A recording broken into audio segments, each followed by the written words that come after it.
जिनके होठों पे हंसी और पाँव में छाले होंगे, जिनके होठों पे हंसी पाँव में छाले होंगे, वही लोग मंजिल को पाने वाले होंगे और उनमें से एक होंगे आप। जी हाँ, स्वागत करता हूं आपके अपने चैनल गूगल केमिस्ट्री पे। Wish very very good evening. उम्मीद करता हूं आपकी पढ़ाई अच्छी चल रही होगी। बात करते हैं क्लास 12 केमिस्ट्री के क्रैश कोर्स की, जिसमें आज हमने पहला चैप्टर उठाया है पी ब्लॉक, जो कि एक बहुत ही ज़्यादा इंपॉर्टेंट चैप्टर है। सबसे पहले मैं आपको ये बता दूं कि इस क्रैश कोर्स में आपको, क्योंकि ये पहला लेक्चर है, डेमो लेक्चर है, इस क्रैश कोर्स में आपको क्या क्या चीज़ें मिलेंगी। देखो प्यारे बच्चों, क्रैश कोर्स का मतलब होता है सारे इंपॉर्टेंट क्वेश्चंस, उनके कॉन्सेप्ट। तो हम लोग चैप्टर वाइज पहले सारे शॉर्ट आंसर, लॉन्ग आंसर देखेंगे, जिससे सारे क्वेश्चंस के कॉन्सेप्ट कवर हो जाए। उसके बाद हम एमसीक्यू करेंगे। क्यों? क्योंकि जब सारे कॉन्सेप्ट क्लियर हो गए तो एमसीक्यू कर लेंगे। फिर वन शॉट वीडियो देखेंगे और एक डाउट सेशन रखेंगे लाइव, जहां पे आप और हम आपस में डिस्कशन करेंगे किसी भी पर्टिकुलर टॉपिक का। तो ये होने वाला क्रैश कोर्स में 95% आपको 100% मिलेगा अगर आप मेरे साथ अपने इस क्रैश कोर्स को पढ़ते हैं। तो चलिए शुरू करते हैं आज का हमारा पहला चैप्टर क्रैश कोर्स का, पी ब्लॉक एलिमेंट्स। इसका बहुत ज़्यादा वेटेज है आपके बोर्ड एग्जाम में, इनफैक्ट सबसे ज़्यादा वेटेज इसी चैप्टर का है, इसीलिए मैंने ये चैप्टर उठाया। सबसे पहले अगर हम बात करें पी ब्लॉक एलिमेंट्स में, तो हमको प्यारे बच्चों नाइट्रोजन फैमिली पढ़नी है। हमको क्या पढ़ना है भाई? हमको नाइट्रोजन फैमिली पढ़नी है, हमको ऑक्सीजन फैमिली पढ़नी है, और हम लोगों को हेलोजन फैमिली पढ़नी है, यानी कि फ्लोरीन फैमिली, और हमको पढ़ना है नोबेल गैस। अब कई बच्चे कह रहे होंगे कि सर जी इसमें से कुछ कटा भी है। बिल्कुल स्टूडेंट, जो भी यहाँ पे आपको पढ़ाया जाएगा लेटेस्ट सिलेबस के अकॉर्डिंग पढ़ाया जाएगा, किसी भी तरह की कोई भी दिक्कत की बात नहीं है। तो सबसे पहले आज हम क्वेश्चन उठाए हैं नाइट्रोजन फैमिली से, और एक एक क्वेश्चंस को हम लोग करेंगे जब, तो वहाँ से रिलेटेड जितने भी बेसिक कॉन्सेप्ट हैं, जितने भी हायर कॉन्सेप्ट है, वो सारी चीज़ें हम पढ़ेंगे। ठीक है, इससे क्या होगा, सारे को चैप्टर के कॉन्सेप्ट कवर कर लेंगे और लास्ट में हम PYQ करेंगे। तो चलिए भैया, हम लोग सबसे पहला क्वेश्चन लेते हैं। सबसे पहला क्वेश्चन हमारा क्या है, आइए देखते हैं। NF5 does not exist while PF5 exist. ऐसे टाइप के question UP board English medium में बहुत ज़्यादा पूछे गए हैं। ये कह रहे हैं कि NF5 डज नॉट एग्जिस्ट, बहुत ध्यान से देखिएगा। ये कह रहे हैं NF5 does not exist while PF5 is exist. तो बहुत ही अच्छा क्वेश्चन है। इसी तरह एक और question UP board English medium के लिए फेमस है कि NCl5 does not exist why PCl5 is exist. तो दोनों क्वेश्चंस के कॉन्सेप्ट एक ही हैं। वो क्वेश्चन क्या पूछाता है आपसे कि NCl5 एग्जिस्ट नहीं करता और PCl5 एग्जिस्ट करता है। तो क्वेश्चन कितने भी तरीके से पूछे प्यारे बच्चों, आपको जवाब बस एक तरीके से देना है। कैसे देना है, आइए मेरे साथ सीखते हैं। सबसे पहले आपको सेंट्रल एटम, यहाँ पे कौन है भाई? सेंट्रल एटम क्या होता है? सेंट्रल एटम वो होता है जिसकी संख्या सबसे कम है। यहाँ पे नाइट्रोजन की संख्या कम है, फ्लोरीन 5 है। तो नाइट्रोजन यहाँ पे हमारा क्या है प्यारे बच्चों? नाइट्रोजन हमारा यहाँ पे सेंट्रल एटम है। नाइट्रोजन का एटॉमिक नंबर 7 होता है। अगर हम इसका इलेक्ट्रॉनिक कॉन्फ़िगरेशन लिखें तो हम लिखेंगे 1s2 2s2 2p3। एक बात बताओ प्यारे बच्चों, अगर 2p के बाद हम कुछ लिखना चाहें तो क्या आएगा? 3s2 आएगा, डी नहीं आएगा। हाँ बिल्कुल सर। तो चलिए हम वैलेंस सेल के लिए ऑर्बिटल भर लेते हैं। वैलेंस सेल के लिए हमने ऑर्बिटल भरा, 2 इलेक्ट्रॉन इसमें भरा, और प्यारे बच्चों ये 1 2 3 इलेक्ट्रॉन इसमें भरा। अब बहुत ध्यान से समझिएगा कि 2p के बाद अगर हम भरना भी चाहें तो 3s आएगा, डी ऑर्बिटल नहीं आएगा। ठीक है ना? Okay sir. लेकिन प्यारे बच्चों वहीं पर हम बात करें फास्फोरस की, जो कि सेंट्रल एटम है PCl5 और PF5 के केसेस में, तो यहाँ पे फास्फोरस का एटॉमिक नंबर 15 होता है। इलेक्ट्रॉनिक कॉन्फ़िगरेशन होगा 1s2 2s2 2p6 3s2 3p3, और आप सभी को पता है कि 3p के बाद क्या आएगा? 3d0। तो चलिए आउटर मोस्ट सेल ये है हमारा, हम इसके लिए इलेक्ट्रॉनों को फिलअप करते हैं। सबसे पहले हम यहाँ 3s बनाते हैं। 3s में हमने 2 इलेक्ट्रॉन फिलअप किए। फिर हम यहाँ पे 3p3 भराते हैं। ठीक है, p में 3 ऑर्बिटल होते हैं प्यारे बच्चों, 1 2 3 1 2 3 मैंने यहाँ पे फिलअप किया। और अगर इसके बाद कुछ होता तो 3d0 होता। अब आप बहुत ध्यान से एक चीज समझने की कोशिश करिएगा कि नाइट्रोजन के केस में डी ऑर्बिटल नहीं है प्यारे बच्चों, क्योंकि 2p के बाद 3s आता। नाइट्रोजन के केस में डी ऑर्बिटल नहीं है, लेकिन फास्फोरस के केस में डी ऑर्बिटल है वैकेंट। और यही इसका एग्जैक्ट आंसर होगा कि due to presence of vacant d orbital PCl5 is possible, while in the case of NCl5 it is impossible because nitrogen does not extended their valency। देखो भैया मैं क्या बताना चाह रहा हूँ, यहाँ पे कोई d ऑर्बिटल नहीं है, यहाँ पे क्या है, there is no any d orbital, या हम लिख सकते हैं absence ऑफ d ऑर्बिटल। हम क्या लिख सकते हैं प्यारे बच्चों, absence ऑफ d ऑर्बिटल। इसके केसेस में हम क्या लिख सकते हैं, प्रेजेंस ऑफ d ऑर्बिटल। इसके केसेस में d ऑर्बिटल प्रेजेंट है, इसके केसेस में d ऑर्बिटल एब्सेंट है। तो जब d ऑर्बिटल नहीं है तो ये अपनी वैलेंसी एक्सटेंड नहीं कर पाएगा, यानी कि इसकी वैलेंसी अभी कितनी है, 3 है। यही वजह है कि ये NF3 बना लेता है, ये NCl3 बना लेता है, लेकिन NCl5 नहीं, क्योंकि ये वैलेंसी नहीं बढ़ा पाएगा। क्यों नहीं बढ़ा पाएगा भाई, क्योंकि d ऑर्बिटल एब्सेंट है। तो d ऑर्बिटल के एब्सेंट होने से it can not extend their valency. जब भैया ये वैलेंसी नहीं बढ़ा सकता, 3 है तो 3 ही रहेगा, तो कंपाउंड क्या क्या बनेगा, या तो यहाँ पे NF3 बनेगा या तो NCl3 बनेगा। लेकिन प्यारे बच्चों NF5 और PF5 और PCl5 बन सकता है, NF5 और NCl5 नहीं बन सकता। अब यहाँ पे कैसे बन सकता है मैं आपको प्रूव्ड करूँ।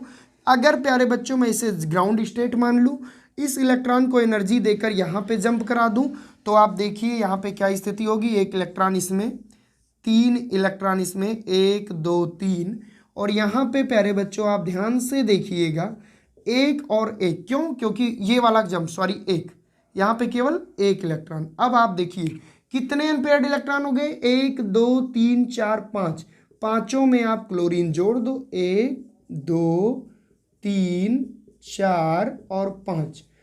तो अब बताइए PCl5 पॉसिबल है कि नहीं, क्योंकि इसकी बैलेंसी 5 हो गई। क्यों हुई, due to presence of vacant d orbital. लेकिन जब हम बात करते हैं इस वाले में, N वाले केस में, नाइट्रोजन वाले केस में, there is no vacant d orbital, hence it can not extend their valency, और यहाँ पे केवल 3 क्लोरीन जोड़ सकता है, 1 2 और 3। यही वजह है कि NCl5 NF5 कंपाउंड नहीं बनता। एक और टाइप से ये क्वेश्चन पूछा जा सकता है आपसे एग्जाम में कि नाइट्रोजन मैक्सिमम 3 वैलेंसी शो करता है, मैक्सिमम तो कोवैलेंसी 4 हो सकती है, but nitrogen generally NCl3 NF3 type के कंपाउंड बनाता है, बट फास्फोरस क्यों पेंटावैलेंट कंपाउंड बनाता है। तो तब भी आप यही जवाब दोगे, इन the case of phosphorus it consist vacant d orbital, hence it extend their octet, hence it extend their valency, but in the case of nitrogen it does not consist any vacant d orbital। this is the exactly answer of this question। और मैं आपको दावे के साथ कह सकता हूं कि ये क्वेश्चन बहुत बार यूपी बोर्ड इंग्लिश मीडियम में पूछा गया है, ये मोस्ट इंपॉर्टेंट क्वेश्चन है। एक बात और आपको बताऊं, नीचे डिस्क्रिप्शन बॉक्स में सारे क्वेश्चंस के आंसर PDF में लिंक्ड हैं, वहां से जाके डाउनलोड कर लेना। तो अब हम लोग चलते हैं क्वेश्चन नंबर 2 पर। स्टूडेंट्स अब हम बात करते हैं क्वेश्चन नंबर 2 की। ये भी बहुत इंपॉर्टेंट क्वेश्चन है। यहाँ पे क्वेश्चन है why N2 is less reactive at room temperature. ये कह रहे हैं भाई जो नाइट्रोजन हमारा होता है वो क्यों रूम टेम्परेचर पे लेस रिएक्टिव होता है। लेस रिएक्टिव का सीधा संबंध मोर स्टेबिलिटी से है। जो लेस रिएक्टिव होगा केमिस्ट्री में प्यारे बच्चों वो मोर स्टेबल होगा। तो आइए देखते हैं कि क्यों ये लेस रिएक्टिव होता है। सबसे पहले हम बात करते हैं N2 के बॉन्डिंग स्ट्रक्चर की। तो जो हमारा N2 होता है, आप सभी को पता है कि नाइट्रोजन और नाइट्रोजन के बीच में ट्रिपल बॉन्ड पाया जाता है। क्या पाया जाता है प्यारे बच्चों, नाइट्रोजन और नाइट्रोजन के बीच में ट्रिपल बॉन्ड पाया जाता है। अब एक बात मुझे बताओ प्यारे बच्चों कि अगर मैं तुमसे कहूं कि इस मार्कर को तोड़ना है तो हो सकता है तुम तोड़ दो, हो सकता है तुम तोड़ दो। अगर मैं तुमसे कहूं कि इन दोनों मार्कर को एक साथ कर दिया, इसको तोड़ना है तो थोड़ा मुश्किल होगी। और अगर मैं आपसे कहूं कि इन तीनों मार्कर को एक साथ मैंने जोड़ दिया, इनको तोड़ना है तो समस्या होगी कि नहीं। इसका मतलब कि ट्रिपल बॉन्ड बहुत ही ज़्यादा स्टेबल होते हैं। ट्रिपल बॉन्ड को तोड़ने के लिए ज़्यादा एनर्जी की रिक्वायरमेंट पड़ती है। तो हम इसको कैसे लिखेंगे सर, हम लिखेंगे in the case of nitrogen it consist triple bond, hence it consist higher dissociation energy. Due to this reason it shows less reactivity at the room temperature. प्यारे बच्चों रूम टेम्परेचर पे इसकी डिसोसिएशन एनर्जी बहुत ज़्यादा होती है। Sir पहले एक बात बताइए, ये डिसोसिएशन एनर्जी नाम की चिड़िया होती क्या है। तो आइए हम देखते हैं कि ये भाई डिसोसिएशन एनर्जी क्या होती है। किसी भी बॉन्ड को ब्रेक करने के लिए या किसी भी पार्टिकुलर एक मॉलिक्यूल के एक मोल को ब्रेक करने के लिए जो एनर्जी की रिक्वायरमेंट होती है, इस बॉन्ड को ब्रेक करने के लिए जो मिनिमम एनर्जी की रिक्वायरमेंट होगी, वही क्या है, हमारी डिसोसिएशन एनर्जी है। तो जब यहाँ पे ट्रिपल बॉन्ड है तो मजाक थोड़ी ना है कोई तोड़ देगा भाई। तुम 3 दोस्त हो, अकेले होता तो कोई मार के चला जाता। तो जब ये टूटेगा नहीं, इसकी वैलेंसी फ्री नहीं होगी, तो ये रिएक्टिविटी कहां से शो करेगा। उम्मीद करता हूं आप समझ गए होंगे कि due to presence of triple bond it consist higher dissociation energy, so it is less reactive at room temperature. Students, अब हम बात करते हैं क्वेश्चन नंबर 3 की, जो कि बोर्ड पे लिखा हुआ है। ये भी एक बहुत ही इंपॉर्टेंट क्वेश्चन है। What is the covalency of the nitrogen in N2O5। Nitrogen pentoxide के केसेस में नाइट्रोजन की वैलेंसी कितनी होगी, कोवैलेंसी की बात इन्होंने पूछी है। तो सबसे पहले N2O5 का हम लोग चित्र बनाएंगे, वहां से हम नाइट्रोजन की वैलेंसी देखेंगे, कोवैलेंसी कितनी है यहाँ पे N2O5 के केस में। तो आइए मेरे साथ आप भी चित्र बनाइए। यहाँ पे ऑक्सीजन है, यहाँ पे हमने नाइट्रोजन लिख दिया, यहाँ पे नाइट्रोजन लिख दिया, ठीक है ना। अब क्योंकि भाई N2O5 है, एक ऑक्सीजन ऐड कर लिए, 2 नाइट्रोजन। अभी हमारे पास 4 हमको क्या जोड़ने हैं प्यारे बच्चों, अभी हमको 4 क्या जोड़ने हैं, अभी हमको 4 ऑक्सीजन जोड़ने हैं। ये देखिए अब आप क्या करोगे, यहाँ पे माइनस, यहाँ पे O माइनस कर सकते हो। एक बात बताओ प्यारे बच्चों, जब यहाँ पे नाइट्रोजन पे प्लस चार्ज हम लगा दिए, क्यों लगा दिए भाई, क्योंकि नाइट्रोजन जनरली तो 3 वैलेंसी शो करता है, but in the case of N2O5 ये देखिए 1 2 3 4 बॉन्ड बना रहा है। और अगर आपसे कोई पूछे कि N2O5 में नाइट्रोजन की कोवैलेंसी कितनी है, तो आप बताओगे क्या, 4। And this is the correct answer. इसीलिए एग्जाम में बार बार पूछा जाता है कि मैक्सिमम स्टूडेंट या तो 3 मारते हैं या तो उनके दिल में वो वाला जवाब होता है कि फास्फोरस पेंटाऑक्साइड बनाता है तो 5 होनी चाहिए। लेकिन यहाँ पे ना 5 होगा ना 3 होगा, जवाब क्या होगा, 4। उम्मीद करता हूं आप समझे होंगे। चलते हैं नेक्स्ट क्वेश्चन पे। स्टूडेंट्स, अब हम बात करते हैं क्वेश्चन नंबर 4 की, जो कि बहुत ही इंटरेस्टिंग कॉन्सेप्ट को गेन किए हुए है। तो इस क्वेश्चन में हम 2-3 कॉन्सेप्ट भी नए सीखेंगे। यहाँ पे क्वेश्चन हमारा क्या है, NH3 form hydrogen bond while PS3 does not. Why ये कह रहे हैं कि NH3 यानी कि जो अमोनिया मॉलिक्यूल होता है वो हाइड्रोजन बॉन्ड कंसिस्ट करता है, लेकिन जो हमारा PS3 जिसको हम फास्फीन कहते हैं, ये हाइड्रोजन बॉन्ड नहीं कंसिस्ट करता। क्यों भाई, जबकि ये दोनों एक ही ग्रुप के हैं। कई बच्चे कहेंगे सर हमको तो ये भी नहीं पता कि एक ही ग्रुप के हैं। आइए देखते हैं। Nitrogen, phosphorus, arsenic, antimony, bismuth, ये सबके सब क्या है प्यारे बच्चों, ग्रुप नंबर 15 है। Nitrogen, phosphorus, arsenic, antimony, bismuth. अरे तुम ऐसा याद किए होगे, नेपाल, पाकिस्तान, ऑस्ट्रेलिया, सब बीमार, याद है ना सबको। हाँ सर याद है। तो ये कह रहे हैं कि जब ये नाइट्रोजन NH3 के फॉर्म में बना, ये हाइड्रोजन बॉन्ड बना रहा है, तो ये PH3 क्यों नहीं। तो सबसे पहले प्यारे बच्चों आपको एक चीज पता होनी चाहिए कि हाइड्रोजन बॉन्ड क्या होता है। आप सभी को मैंने बताया भी है, आज फिर से मैं बता रहा हूं कि जो हाइड्रोजन बॉन्ड बनता है वो हाइड्रोजन और most electronegative hydrogen and most electronegative elements के बीच में बनता है। अब आप सोचोगे सर जी हाइड्रोजन तो है इसमें भी मोस्ट इलेक्ट्रोनिगेटिव एलिमेंट्स कौन कौन से होते हैं। मोस्ट इलेक्ट्रोनिगेटिव एलिमेंट्स में हमारे पास एक फार्मूला है, फोन मतलब फ्लोरीन, ऑक्सीजन और नाइट्रोजन। क्या सर ये मोस्ट इलेक्ट्रोनिगेटिव है? हाँ भैया, फ्लोरीन की इलेक्ट्रोनिगेटिविटी 4.0 होती है, ऑक्सीजन की इलेक्ट्रोनिगेटिविटी 3.5 होती है, नाइट्रोजन की इलेक्ट्रोनिगेटिविटी 3 होती है। मतलब ये मोस्ट इलेक्ट्रोनिगेटिव एलिमेंट हैं पीरियोडिक टेबल के। तो इनके और हाइड्रोजन के बीच में जो बॉन्ड बनता है उनको हम क्या कहते हैं, हाइड्रोजन बॉन्डिंग। तो भैया फास्फीन में तो PH3 है, ना तो नाइट्रोजन है, ना तो ऑक्सीजन है, ना तो फ्लोरीन है। तो आंसर आपको पता चल गया होगा। नीचे PDF में वेल डिटेल्ड आंसर एकदम लिखा हुआ है, टेंशन मत लेना, ठीक है ना। तो आप ये भी लिख सकते हो कि hydrogen bond is always formed between hydrogen and most electronegative like as nitrogen, oxygen, fluorine, but in the case of phosphorus it is not more electronegative element. ये बहुत ज्यादा डिफरेंसेस नहीं क्रिएट करता इलेक्ट्रोनेगेटिविटी में। ये एक हो गया सिंपलेस्ट आंसर। लेकिन क्योंकि आप गूगल केमिस्ट्री चैनल पे हो, कॉन्सेप्ट के निचोड़ आपको पढ़ने हैं, तो अब समझो कि नाइट्रोजन की इलेक्ट्रोनेगेटिविटी 3 होती है और फास्फोरस की इलेक्ट्रोनेगेटिविटी 2.1 होती है और हाइड्रोजन की भी इलेक्ट्रोनेगेटिविटी 2.1 होती है। अब एक बात बताओ कि जब हम अमोनिया का चित्र बनाएंगे, जैसे हमने यहाँ पे बनाया नाइट्रोजन का चित्र, ठीक है, यहाँ पे हमने देखिए आपके सामने ये क्या बनाया, नाइट्रोजन का चित्र। एक और अमोनिया हम बना ले रहे हैं यहाँ पे, ठीक है ना प्यारे बच्चों, एक और अमोनिया हमने बनाया, एक अमोनिया ये है, एक अमोनिया ये है।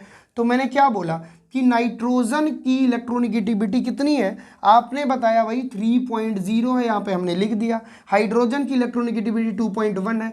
तो इनके बीच में यहाँ पे पोलर कोवेलेंट बॉन्ड बन रहा है। कौन सा बन रहा है? Polar covalent bond. तो इस पोलरिटी के कारण ये हाइड्रोजन बॉन्डिंग हाइड्रोजन से बना लेते हैं। ये देखो ये और ये हाइड्रोजन और मोस्ट इलेक्ट्रोनेगेटिव एलिमेंट के बीच में बने बॉन्ड को हाइड्रोजन बॉन्डिंग कहते हैं। लेकिन जैसे ही हम फास्फोरस की बात करेंगे, आइए कर भी ले रहे हैं, ये हमारा फास्फोरस है, ठीक है, ये हमारा PH3 है मान लीजिए। तो भाई हाइड्रोजन की भी इलेक्ट्रोनेगेटिविटी 2.1 है और फास्फोरस की भी 2.1। तो यहाँ पे तो नॉन पोलर कोवेलेंट बॉन्ड बन रहा है। इसका मतलब यहाँ पे हाइड्रोजन बॉन्डिंग नहीं बन पाएगी। क्यों भैया? इलेक्ट्रोनेगेटिविटी में डिफरेंस नहीं है, जब पोलरिटी ही नहीं होगी, इलेक्ट्रॉन इसकी तरफ शिफ्ट ही नहीं होंगे, तो ये क्यों किसी और से अट्रैक्ट होगा, क्यों हाइड्रोजन बॉन्डिंग बनाएगा? ठीक है, ये हो गया कॉन्सेप्चुअल कि ये नाइट्रोजन और हाइड्रोजन के बीच में पोलर कोवेलेंट बॉन्ड बन रहा है, इस वजह से हाइड्रोजन बॉन्ड बनाने की एबिलिटी बढ़ जाती है। इन द केस ऑफ फास्फोरस दोनों की इलेक्ट्रोनेगेटिविटी सिमिलर है, यहाँ पे नॉन पोलर कोवेलेंट बॉन्ड बन रहा है, इस वजह से हाइड्रोजन बॉन्ड बनाने की एबिलिटी नहीं होती। अच्छा, और सिंपलेस्ट आंसर देना है तो आप ये बता देना कि हाइड्रोजन बॉन्ड हमेशा और हमेशा हाइड्रोजन और मोस्ट इलेक्ट्रोनेगेटिव एलिमेंट के बीच में बनता है, जैसे नाइट्रोजन, ऑक्सीजन, फ्लोरीन। लेकिन PS3 के केस में नाइट्रोजन, ऑक्सीजन, फ्लोरीन नहीं है, हाइड्रोजन तो है, इसलिए हाइड्रोजन बॉन्डिंग नहीं बनेगी। उम्मीद करता हूं समझ गए होंगे। अगर समझ में आया तो नीचे कमेंट सेक्शन में कमेंट जरूर करना। अब हम चलते हैं क्वेश्चन नंबर 5 पर। बात करते हैं क्वेश्चन नंबर 5 की, जो कि एक और इंपॉर्टेंट क्वेश्चन है यूपी बोर्ड इंग्लिश मीडियम के लिए। क्वेश्चन कहता है कि why night ammonia is basic while BiH3 bismuth hydride feebly basic. ये कह रहे हैं भैया कि NH3 क्यों बेसिक है और BiH3 क्यों फीबली बेसिक है। बहुत सारे स्टूडेंट्स को ये नहीं पता कि फीबली मतलब क्या होता है, वीक बेसिक, क्यों वो कमजोर है, क्यों वो दुर्बल बेसिक है, इसी चीज की बात करनी है। तो सबसे पहले आपको एक बात पता है प्यारे बच्चों, क्या सर? कि किसी भी ग्रुप में ऊपर से नीचे जाने पर साइज बढ़ती है। तो अगर हम नाइट्रोजन परिवार की बात करें, नेपाल, पाकिस्तान, ऑस्ट्रेलिया सब बीमार, तो भाई यहाँ पे नाइट्रोजन की साइज अगर इतनी बड़ी, फास्फोरस की इतनी बड़ी, आर्सेनिक और बड़ी, एंटीमनी और बड़ी और बिस्मथ की और बड़ी, किसी भी ग्रुप में प्यारे बच्चों ऊपर से नीचे जाने पर साइज बढ़ती है। क्यों बढ़ती है? क्योंकि नंबर ऑफ सेल बढ़ते हैं। कैसे पता चला सर? जब एटॉमिक नंबर आप लिखोगे, उसके सामने इलेक्ट्रॉनिक कॉन्फ़िगरेशन लिखोगे, तो आप देखोगे कि नंबर ऑफ सेल बढ़ रहा है। मैं थोड़ा सा प्रूव्ड कर दूं। नाइट्रोजन का तुम लिखोगे 2 और 5, फास्फोरस का लिखोगे 2, 8, 5, यहाँ 2 सेल थे, यहाँ 3 हुए, यहाँ 4 होंगे। तो जब कमरों की साइज बढ़ेगी प्यारे बच्चों, तो फिर घर का आकार भी तो बढ़ेगा। बिल्कुल सर, ठीक है, मतलब नाइट्रोजन की साइज छोटी है, बिस्मथ की साइज बड़ी है। ये तो हो गया वन लाइनर आंसर अगर आपको लिखना हुआ, because nitrogen is very small in comparison to bismuth. लेकिन वन लाइनर नहीं लिखना है, हम लोग को यूपी बोर्ड का लिखना है, आंसर बढ़िया से लिखना है। तो अब हम क्या करेंगे? अब हम ये कहेंगे भैया नाइट्रोजन के पास होता है लोन पेयर। बिल्कुल सर, नाइट्रोजन के पास लोन पेयर होता है, हमको पता है, ठीक है। और बिस्मथ के पास भी होगा भाई, जब इसी ग्रुप का है, ठीक है, इसके पास भी है, ये भी हमको पता है। लेकिन प्यारे बच्चों एक चीज देखो, बिस्मथ की साइज बड़ी है तो जो इनका लोन पेयर है उसकी डेंसिटी भी तो कम होगी। इन द केस ऑफ नाइट्रोजन इसकी साइज छोटी है तो इसकी डेंसिटी भी तो बढ़ेगी लोन पेयर की।